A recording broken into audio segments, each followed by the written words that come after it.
TNO has developed a system called hostile intent technology to detect and assess unwanted behavior.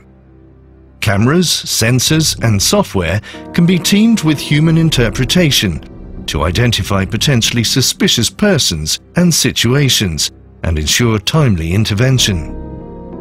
The technology focuses on that behavior that precedes the unwanted situation. The data is first recorded by a camera or by any other kind of sensor, for instance radar, and then that kind of data is interpreted by our software. The software is intelligent and focuses on patterns that are deviant. There are two parts, the first part being to detect behavioral patterns in the data, so in the camera images or in the radar images. And then the second part is to infer whether there is hostile intent involved. There's not a lot of research available on the subject of deviant behavior. There's a lot of practical experience or practical knowledge, but there's not really a scientific base to that.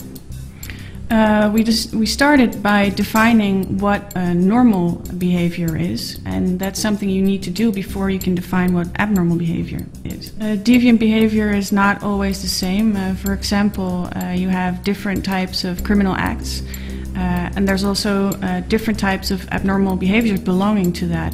A terrorist acts differently than a pickpocket.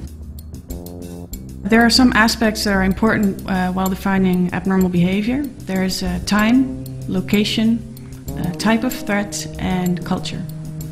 An example of abnormal behavior that is related to time is that during winter everybody wears a thick coat, and that's completely normal.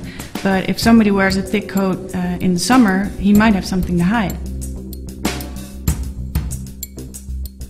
An example of the cultural aspect in abnormal behavior is that, for example, in Western cultures, if you look a security officer straight in the eyes, that's completely normal. But when you do that in Asian cultures, it's not polite, so it's not normal there. There are different types of deviant behavior. Hostile intent technology is able to detect many of these independently. Currently, our system can detect multiple kinds of deviant behaviors.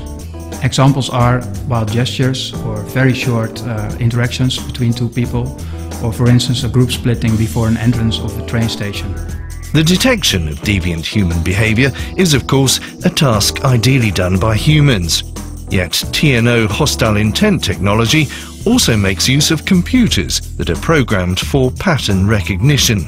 It is important to use a system such as hostile intent to detect abnormal behaviors because people cannot always be objective. TNO hostile intent technology was not designed to identify all types of deviant behavior in an independent and fully automated manner. This cannot be achieved, nor does TNO intend to do so. It is not possible to detect all deviant behavior by an automatic system. That is, some behaviors are just too subtle to detect by the machine. And I think of examples like sweating or nervous signs. And in those cases humans can do a much better job. We focus on the larger behavioral patterns.